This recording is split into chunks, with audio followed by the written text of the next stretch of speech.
يا من سقاني يا من رماني غمر جفاني بما رداي غزل صدوري غزل قولي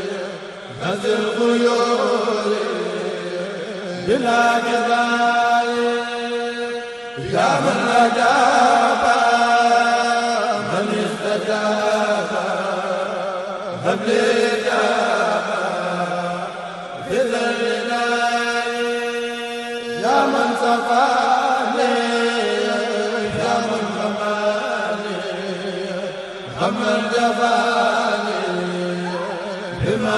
أعوذ بالله من الشيطان الرجيم بسم الله الرحمن الرحيم الحمد لله رب العالمين وصلى وسلم على سيدنا محمد وعلى آله وصحبه وخديمه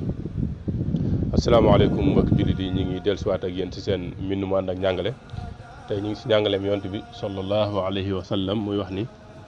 tasaxaru walaw bi jaraatin min maa in moom sallallahu alayhi wa sallam tey dañuy soññ si mbiru xëdd di wax ni dee leen xëdd ak doonte sax guuxum ndox la te bu ñu fàtte ni xëdd wala yéex a xëdd bokk na si sunnay koor waaye teewul moom yonent sallallahu alayhi wa sallam mu ñu si soññ si façon bi bii mu waxee ni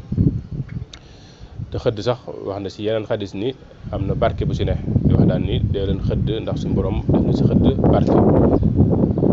dem sax ba ni ñun sunu koor li ko teqaleeg wóoru ñi nga xam ñooy waa ahlul kitaab mooy ñi nga xam duñu ay jullit mooy lekk waxtu njël ba sax nee na sax xëdd am na njëriñ ndax ñi nga xam dañuy xëdd malaayka yi dañ leen ni ñaanal dañuy julli si ñoom kon nag loolu rek war naa mën a tax ñu daal di fonk xëdd mooy di lekk waxtu njël ak ba noppi di ko yeexe